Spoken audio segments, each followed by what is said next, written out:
¿Cómo están? Esto es AgroLíderes, este espacio diferenciado de Chacra TV que hemos ideado para debatir, intercambiar ideas aquí en el campo con los mejores gerenciadores del país, en suma, aprender de ellos.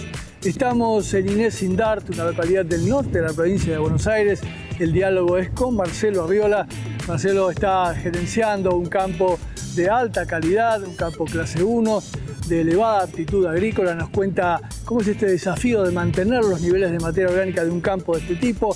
Para eso ha intensificado la rotación, ha echado mano de los cultivos de servicio, va a explicar cómo maneja vicia y centeno, y también ha vuelto de manera parcial la ganadería, aportando con sus praderas a esta tarea que Arriola está llevando adelante.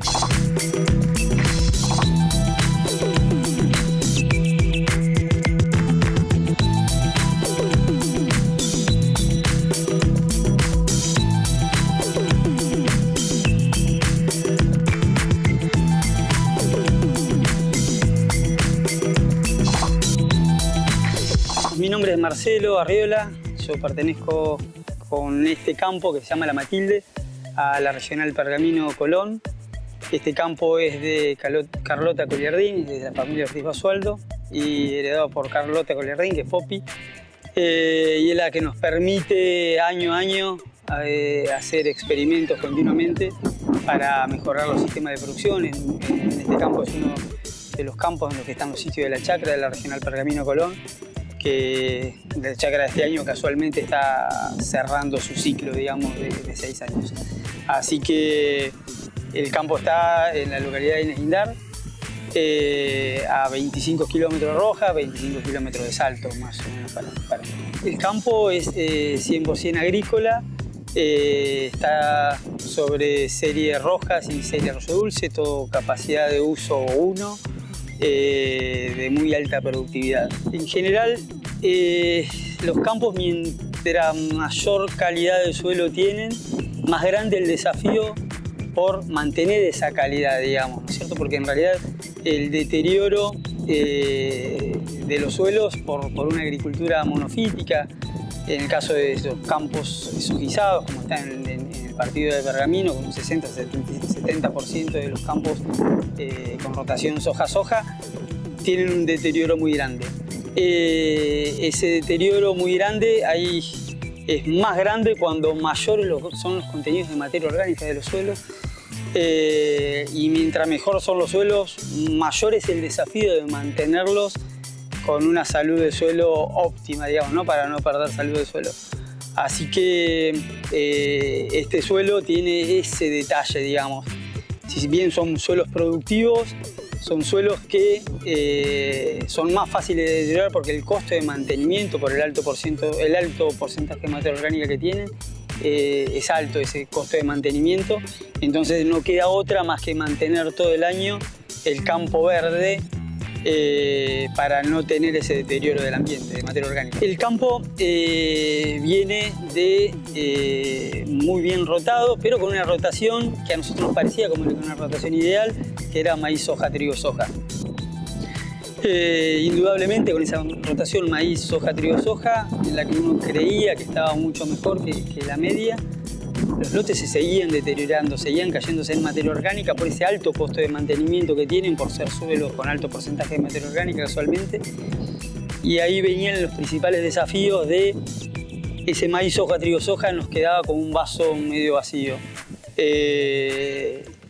Teníamos muchos periodos, más precisamente periodos del invierno, en los cuales no estábamos capturando carbono y estábamos dilapidando recursos o no cosechando recursos como son el dióxido de carbono, nitrógeno y demás.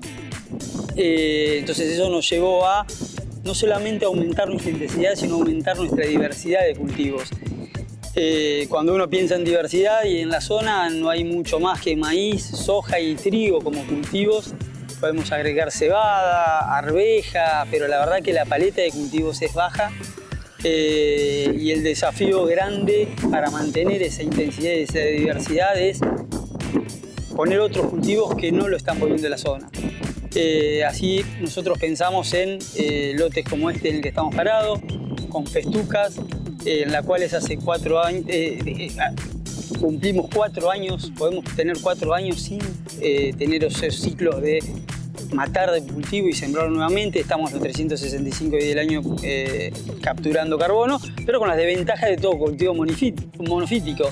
Es una festuca pura, pensada para semilla, en el cual nosotros entramos en esta festuca con la ganadería desde diciembre hasta julio, y un periodo pensado como un cultivo agrícola desde agosto hasta diciembre, en el cual en este momento hoy estamos cerrando la parte agrícola y cosechando los granos.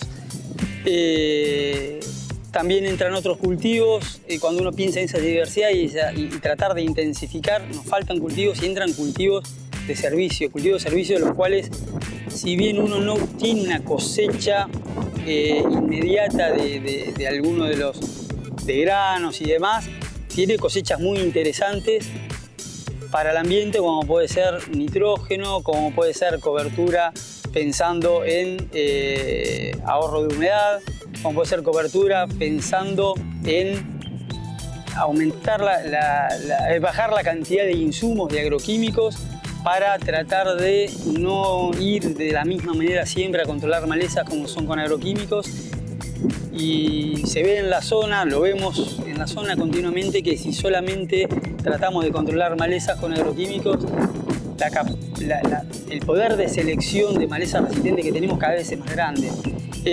Nosotros estamos continuamente en estos sistemas simplificados con agroquímicos seleccionando malezas resistentes y complejizando cada vez más la producción agropecuaria, porque cada vez le damos menos vida útiles a los productos. Cada vez, cuesta muchísimo sacar productos nuevos, y nosotros desde nuestra simplificación del sistema, esos productos en poquito tiempo lo arruinamos. Entonces, tener cultivos de servicio que nos den esa bondad de tratar de controlar malezas con coberturas es una herramienta que creo que es elemental para aumentarle la vida útil a esos agroquímicos. Nosotros continuamente estamos probando cultivos de servicios nuevos.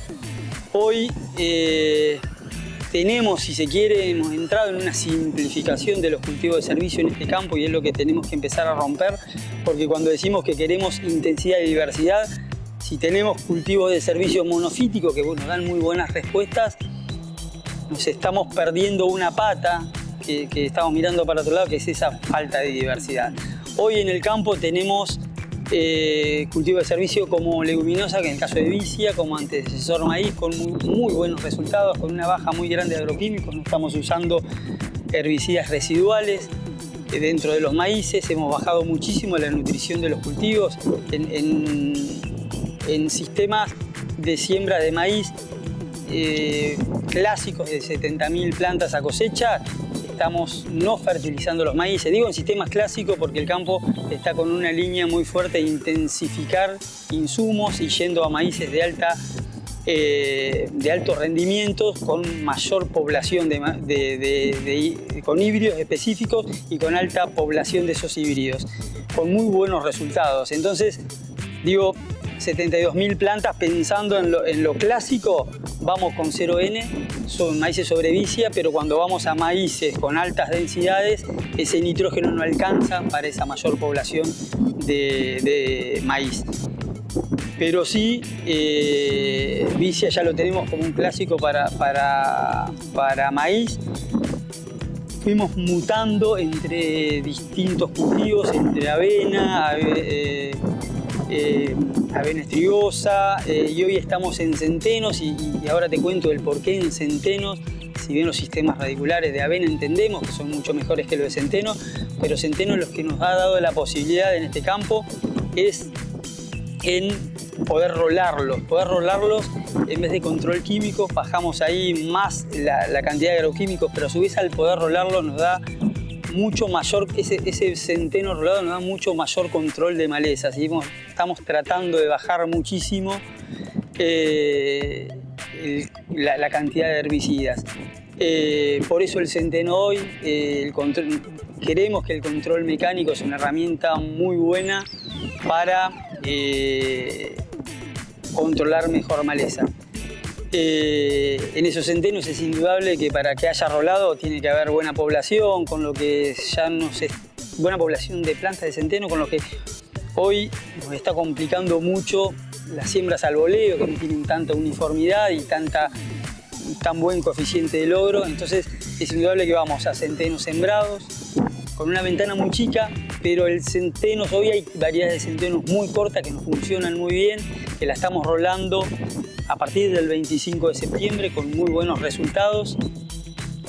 Y entendiendo hoy que esos centenos que mayormente van arriba de maíz, con una necesidad muy grande de nitrógeno, tenemos que nutrirnos, tenemos que pensarlo como un cultivo y como un cultivo íntegro, digamos.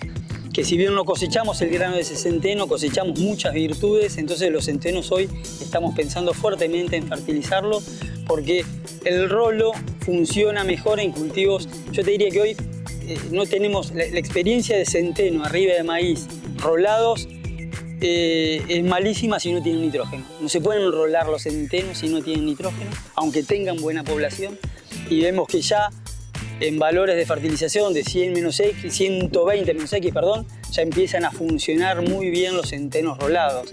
Y eso nos hace bajar hoy tenemos ensayos, ya no a nivel de campo, los vamos a tener a nivel del año que viene, pero ya tenemos resultados a nivel de ensayos este año de centenos fertilizados en este campo, los cuales están rolados y no tienen preemergente en soja. Hay una maleza que nos está jugando un papel, te diría, complicado, que es el capín. Es el único que hoy en los centenos rolados tiene algún grado de escape, pero cuando el control de ese centeno es químico, el grado de escape del capín es mucho mayor. Entonces, por eso el centeno en este campo, pero como te decía al principio, cuando uno piensa en diversidad, nos estamos quedando cortos. Tenemos que empezar a pensar en cultivos polifíticos, pero del cual tenemos muchos ensayos, pero poca experiencia y poco resultado interesante. Lo malo de los cultivos de servicio es pensarlo que solamente extraen agua. Es como, yo te diría, como castigarlos demasiado, como que nosotros, el cultivo de servicio, lo único que hace es extraer agua y después nada más. Y lo bueno de eso es que generan cobertura y las pérdidas por capilaridad, por suelo desnudo, son grandísimas. Nosotros tenemos mediciones de agua útil y acá ya la red de cultivo de servicios de APRESID tiene muchísimas mediciones de agua útil en B4, en las cuales en B4 vos ves que el agua útil es mayor. A la siembra tenés menos agua útil en las vicias versus en los barbechos, pero cuando vas a B4 tenés mucha mayor cantidad de agua útil en los cultivos sobre vicia versus sobre barbecho. Y es hasta lógico, o sea, nosotros si no tenemos nada que nos frene la pérdida de capilaridad, de agua por capilaridad, el ahorro que estamos haciendo de agua es muy bajo. Hoy hay ensayos del INTA Pergamino en el cual sabemos que de todo el agua que creemos que llueve y que creemos que queda en el perfil, mucha se percola, mucha se pierde por percolación a la napa y la estamos perdiendo con un cultivo de servicios de agua, la estamos pudiendo capturar y dejarla en el sistema. Y de otra forma, si no tenemos un cultivo de servicio, no porque llueva más va a haber más agua en el suelo, mucha se pierde por escorrentía y mucha se pierde por percolación y mucha más se pierde por evaporación, por no tener un mulch que me corte esa capilaridad. En cuanto a la ganadería, nosotros tenemos la ganadería hoy centralizada. Los destetes vienen de otro campo que está en el partido de Pila y entran acá a partir de febrero en estas festucas, que de vuelta son lotes agrícolas, ¿no? Y entran en festuca y se quedan acá hasta fines de julio, donde cerramos la festuca los primeros días de agosto para entrar en un ciclo agrícola de la festuca para producir semilla. A su vez tenemos verdeos hechos y esos verdeos sí en avena, donde salimos de la festuca, vamos a comer avena y la terminación de esos animales se hacen en feedlot. La ganadería hoy la estamos viendo como un suplemento de un campo que no está acá, está lejos de acá, pero todos los destetes vienen y nosotros los hospedamos en este campo y entrando en campos que base de festuca, verdeos y después terminar el cierre en feedlot. Todos esos verdeos que son avenas Hoy están sembrados ya con soja, son verdeos que si bien tienen una captura muy grande de esa cantidad, tienen una cosecha muy grande de esa cantidad de avena que es para carne, hoy está un poco descubierto, digamos, porque si bien estamos contentos porque la ganadería nos entra muy bien ahí, lo que no estamos contentos es porque vemos que en los lugares donde tenemos coberturas muy bien logradas, con muy buena ruptura de esa capilaridad que hablamos hoy, de esa eficiencia de agua, no la tenemos en los lotes ganaderos. Nos falta aprender muchísimo más, pero estamos interactuando muy fuerte entre agricultura y ganadería dentro del lote 100% agrícola. Cuando uno piensa en estos sistemas como para entender, en un principio hablamos del gran costo que tiene mantener lotes de arriba de 3,5% de materia orgánica. El costo es muy alto. Si tratamos de poner en una escala cuál es lo que más me deteriora ese porcentaje y lo que menos me aporta, sería un soja-soja, que es lo que hace gran parte del partido. Y cuando uno se va poniendo, mientras más se va poniendo en esa escala de cómo me puedo llegar a mejorar los campos para poder mantener ese 3% de materia orgánica, lo que vamos haciendo es vamos yendo a maíz, soja, trigo, soja y después vamos avanzando un poquitito más y empezamos intensificación y consideramos que el plató o la mejor forma de mantener ese porcentaje de materia orgánica es con pasturas perennes todo el año, aún en campo agrícola, porque no alcanzamos, aún en las rotaciones de mayor intensidad, no estamos capturando carbono para mantener ese 3,5% de materia orgánica. Si nosotros estaríamos en un lote con 2,5% de materia orgánica, con mucha menor intensificación, a lo mejor ya capturamos carbono. En estos lotes es indudable que la pérdida es muy grande por mineralización, entonces esa pérdida hay que suplirla con captura. Y creo que el plató es las pasturas perennes que están los 365 días del año capturando carbono, y en eso no hay otra que pueda ayudarnos a mejorar, a capitalizar esa pastura, que es la cosecha por parte animal. O sea que la ganadería nos da la sensación que si pensamos en recuperación de campo, es una de las vedettes en esta mejora de suelos. Eso pensando en la pastura. Nos queda duda, y hay mucho hablado, en cuál es la utilización de verdeos con esas pasturas. Económicamente es indudable que la ganadería juega fuerte, pero cuando pensamos ambientalmente, ahí nos generan dudas. Es indudable que los cultivos de servicios hoy que hemos rolado y que no lo hemos comido, nos aportan indudablemente mucho más que si ponemos la ganadería. Pero pensado desde la parte económica, la ganadería hace mucha fuerza. Ahora, cuando yo quiero tener 100% del año el campo verde, y eso sería mi sumum, pensando en una situación inicial de campo prístino, de 365 días del año capturando carbono, con 70% de gramínea, 30% de leguminosa, y así consideramos que se formaron nuestros suelos, es indudable que la ganadería ahí juega un rol muy importante.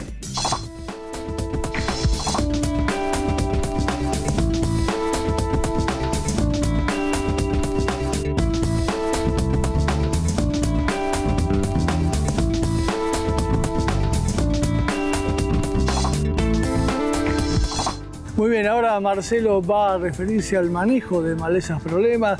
Evidentemente todo este sistema de intensificación de cultivos le da una gran mano en ese sentido, y también se va a referir a trigo, soja y maíz, los ajustes fundamentales que está aplicando con muy buenos resultados.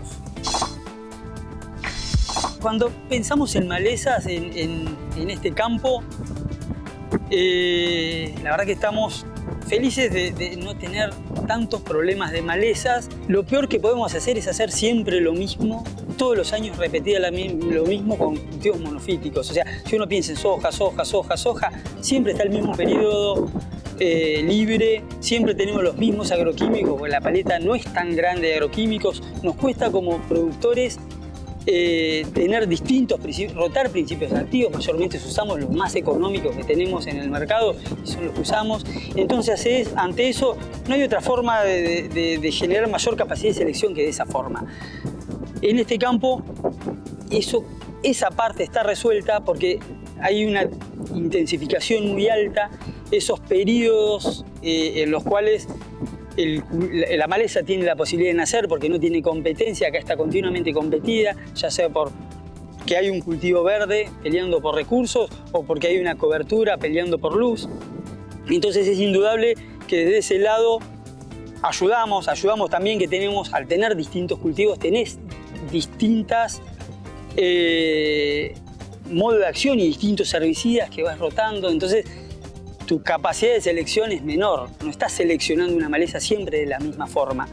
Entonces desde ese lado estamos cubiertos y contentos en el campo, pero es indudable que las malezas no se generan solamente en este campo, se generan a nivel de partido, a nivel de zona, a nivel de región, a nivel de país, y la cosecha, los pájaros y el viento las van llevando. Entonces no estamos aislados del problema de malezas resistentes, las mismas malezas resistentes que hay en la zona, las tenemos también en este campo, pero cuando uno ve la cantidad de malezas resistentes por metro cuadrado es mucho menor y es mucho más solucionable que en sistemas que no tienen este grado de intensificación y de diversidad. El capín la verdad que es de las malezas que uno, yo por lo menos más miedo le tengo.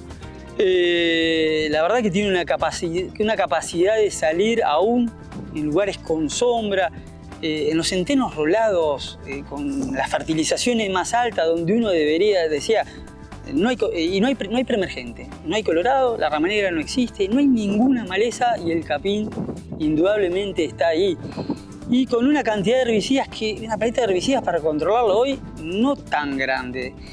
Me da la sensación de que es uno de los tabúes y uno de los problemas, porque además el capín hoy es un problema en maíz, es un problema en soja, es un problema en trigos que no están bien nutridos o que por algún problema no tuvieron un gran crecimiento y son trigos de bajo rinde por cualquiera sea la situación, porque los agarró una piedra, porque le erramos en la fertilización, porque el año no dio. Esos lotes están cubiertos de capín cuando uno va a cosechar el trigo. Entonces me da la sensación que es de las malezas hoy. Habría que preguntarle a algún manezólogo que seguramente te va a dar más conocimiento que el mío, que es básico, pero sí es de las malezas que hoy le estoy teniendo más miedo.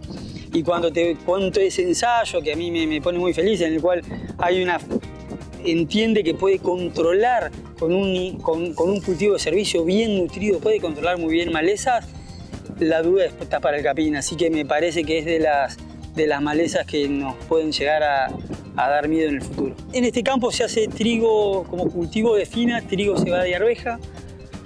La mayor proporción es para trigo. Cebada, por un tema de mercado, va entrando y va saliendo al sistema de acuerdo al negocio que se consigue ese año, lamentablemente, pero de todas maneras lo consideramos casi como lo mismo. O sea, cuando uno piensa, si uno piensa en diversidad, casi que trigo y cebada son distintos, pero los aportes son casi similares, así que yo nunca los pongo como competidores en esta intensificación, pero sí que hacemos ambos, digamos, ¿no? Trigo y cebada, de acuerdo al precio o al negocio que se haga cada año, el dueño de la empresa decide si hacen más trigo o más cebada. Es una decisión, te diría, hoy más empresarial que agronómica, pero sí son dos cultivos que hacemos muy fuerte. Y la verdad que con cambios muy grandes. Hemos cambiado muy fuerte los sistemas, las fertilizaciones. En este último tiempo obviamente cambió muy fuertemente en estos últimos 10 años los momentos en el control de enfermedades. Cambió muy fuerte el espectro varietal que hay indudablemente, y hoy está cambiando muy fuerte el nivel de fertilización de esos trigos y de esas cebadas. Han aumentado mucho el nivel de fertilizaciones y se han puesto mucho más demandantes, no solamente en cantidad, sino en no quedarnos en corto en ningún otro fertilizante. Cuando pensamos en fertilización, en trigo ya no podemos darnos el lujo de pensar en urea solo, nitrógeno solo, perdón, o fósforo solo, ya hay que pensar en una nutrición balanceada, ya no se puede dejar de pensar en azufre. Las fertilizaciones del azufre tienen que estar casi como de base en estos sistemas. Y no podemos dejar de pensar en el zinc. El zinc nos está haciendo una fuerza muy grande en nuestra fertilización. No hay una fertilización de base hoy si no tiene esos 4 fertilizantes, ¿no? Después los 4 fertilizantes varían en el momento, algunos se aplican en invierno, otros se aplican dentro del cultivo, otros se aplican en la siembra, pero ya hay que pensar cada vez en una paleta más amplia de fertilizantes para tratar de una fertilización balanceada y que ninguno de ellos te actúe como mínimo y que después te deje el vaso medio vacío en esas fertilizaciones, porque no solamente vas a sacar menos cantidad de kilos, sino que al ser menos eficiente, por ejemplo, en ese uso de nitrógeno, todo nitrógeno que no va y pasa por el cultivo verde empieza a quedar libre en el ambiente, contaminando ya sea a napas o contaminando ambiente. El cultivo de arveja en este campo viene de hace muchos años, con el principal problema que nos vimos en la rotación de arveja son las enfermedades, y no enfermedades foliares, sino enfermedades vasculares. Y aprendimos que cuando los años vienen secos, no importa la historia que tenga esa arveja, cuántos años cuántos años antes hayamos tenido la arveja, pero es indudable que en años húmedos, si hace un plazo de 4 años tuvimos arveja, nos pega muy fuerte en el rinde por enfermedades vasculares que no tenemos otra forma de defenderla más que con la rotación. Entonces la arveja en este campo, que había bastante arveja, fue reemplazada por 2 cosas. Una, porque verdaderamente la vicia tomó una fuerza muy grande en el sistema, en el control de malezas y en los aportes de nitrógeno, y la otra porque no podemos ponerla en un lote que hace 4 años que tuvimos arveja, porque nos ponemos en un riesgo muy grande, no sabemos cómo va a ser el año y eso nos pega muy fuerte en el rinde. Entonces, hoy, si lo analizamos con respecto a hace 6 años atrás, la cantidad de arveja es mucho, pero mucho menor en este campo. Indudablemente el maíz tardío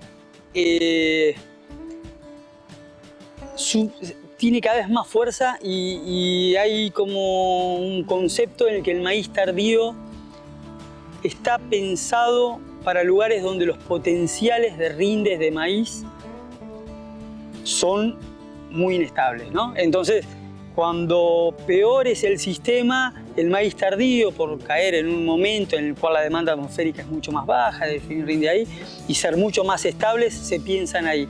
Nosotros en este campo seguimos haciendo maíces tardíos, a pesar de que tenemos maíces de primera con muy alto rinde, pero le vemos otra situación que creo que es importante, otro nicho que es muy importante, que es en esa intensificación el maíz de segunda nos juega muy fuerte porque podemos incorporar vicia. En un principio en este campo el maíz de segunda había entrado no por rinde, sino porque este campo hacía mucho pisingallo, y si bien el pisingallo económicamente funcionaba muy bien para este campo, nos dejaba un poco un gusto amargo en la cantidad de kilos de materia seca y no era el maíz que queríamos en ese impacto hacia el suelo. Entonces empezamos a hacer maíz pisingallo, vicia, maíz de segunda.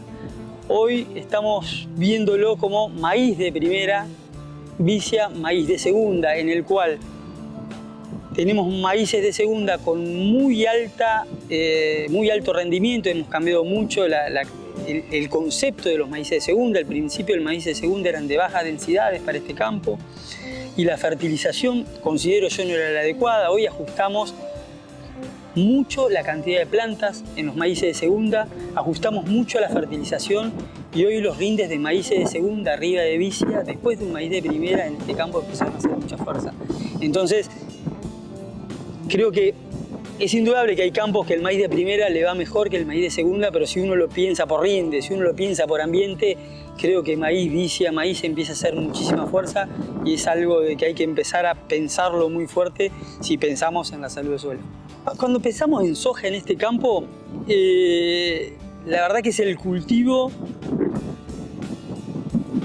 que menos... Si uno lo piensa del lado de diferencial de rinde, cuando se compara con otros sistemas productivos, digamos, menos intensificados y menos diversificados, es el cultivo que menos está mostrando una diferencia hoy. creo que es un poco por la estabilidad de la soja, pero sí que uno ve que si bien esas diferencias son menores, las diferencias existen. Y eso siempre es la pregunta que uno le hace a los genetistas, es si ese salto genético no aporta el rinde, y ellos siempre nos doblan la apuesta en que el salto genético indudablemente está en las variedades de soja, pero nosotros le estamos pidiendo toda la variedad cuidando el ambiente. Es indudable que esas variedades, cuando le pones ambiente, a pesar de esa gran habilidad de la soja, expresan ese mayor potencial. Entonces, para resumirte, es el cultivo que menos diferencias relativas logramos versus otros sistemas más simplificados, pero no es que no tenemos diferencias con respecto al sistema más simplificado, ¿no? Hay menores diferencias, pero las diferencias existen. Creo que la verdad es un cultivo extremadamente estable y esa estabilidad hace tenga esas grandes defensas para compensar rindes de alguna manera y no mostrar tanta diferencia como en el caso de trigo, maíz, que sí, que indudablemente cuando uno cambia y ve los distintos sistemas de rotación, el maíz y el trigo sacan una diferencia muy grande con sistemas simplificados. Cuando uno empieza a hacer sintonía más fina, las diferencias en campos muy homogéneos empiezan a aparecer. Lo que pasa es que en realidad cuando uno tiene sistemas simplificados, hay limitantes muy groseras que se nos están pasando por la vista, que no las vemos, que hacen que nada tiene lógica que yo busque ambiente. Pero creo que este campo, a medida que nosotros vayamos subiendo los mínimos y vayamos mejorando el sistema, indudablemente algunas diferencias van a aparecer, diferencias de ambiente. La pregunta es si esas diferencias de ambiente tiene lógica que se trabajen por ambientes distintos y si ese costo marginal que nos va a generar trabajar en ese ambiente va a tener una ganancia marginal. Pero yo creo que esas diferencias de ambientes van a aparecer indudablemente. El desafío más grande que tiene el campo hoy es diversidad. No estamos contentos porque nos faltan especies. Entenderlas qué servicio me aportan, nos cuesta entender que pueden convivir entre ellas. Entonces, cuando uno piensa la diversidad, la puede pensar a nivel de tiempo o a nivel de ambiente. A nivel de tiempo hay una mayor diversidad que el resto de la zona, pero indudablemente tiene que haber más diversidad aún. Pero además tenemos que generar la diversidad a nivel de lote, en el mismo momento. Y eso es una tarea pendiente que creo que hay que ponerle ingenio. Hay mucha gente trabajando en eso y hoy estamos lejos de poder tener respuesta. Consideramos que este campo está lejos, pero extremadamente lejos de la perfección. Creemos en la mejora continua, no creemos en la perfección, pero sí creemos en la mejora continua y creo que año a año, si nos volvemos a ver dentro de 10 años, vamos a decir cosas y a desdecir cosas que te dije hoy. Porque indudablemente el ambiente va a cambiar, las herramientas que tengamos van a cambiar y vamos a decir, Marcelo, yo te hice una pregunta y me contestaste blanco y ahora te la hago y me contestaste negro. ¿Qué pasó? Cambió todo. O no tenía las respuestas. Es indudable que tenemos que seguir usando el ingenio del ingeniero y no quedarnos en sistemas de recetas y tratar de cada vez tener más cabeza, más melón de muchas personas para mejorar el ambiente. O sea, estamos pensando en que no hay forma de llegar a un plató. Cuando a mí la gente me pregunta, ¿cuál es la rotación del campo? No hay rotación. No hay una rotación, no es maíz, soja, trigo, soja, no es esto, aquello. Es continuamente ir mejorando, porque si no me empiezo a poner estructuras. Y yo no quiero ponerme en estructuras, porque en esas estructuras son rígidas y necesito una estructura que sea flexible, que se vaya moldando a cada una de las situaciones y que se vaya moldando en el transcurrir de los tiempos. La idea del campo es que cada vez aprendamos más y estemos a la altura de las circunstancias para mejorar el suelo en esta etapa tan cortita que nos toca administrar, que serán 40, 50 años de todo este tiempo de formación de suelos y de todo el tiempo de mantenimiento del suelo. Entonces, es poner nuestro granito de arena para tratar de que, y esa es una idea del dueño del campo, que ese campo que él heredó en 20 años, dárselo a la generación que viene mucho mejor de lo que le heredó y no mucho peor. Muy bien, ahí pasó Marcelo Arriola, este gerenciador que está manejando un campo de alta calidad agrícola en el norte de la provincia de Buenos Aires. Su desafío es mantener esos niveles de materia orgánica y, si es posible, incrementarlos. Ahí juega un rol fundamental la intensificación de cultivos, el uso de cultivos de servicio y, además, esta incorporación que ha hecho de la ganadería con su aporte a través de las praderas. Marcelo dio todos los elementos necesarios para llegar a buen puerto en el manejo de estos cultivos. Esperamos que esta información sea de vuestra utilidad. Nos vemos en la próxima edición de este espacio diferenciado de Chacra TV.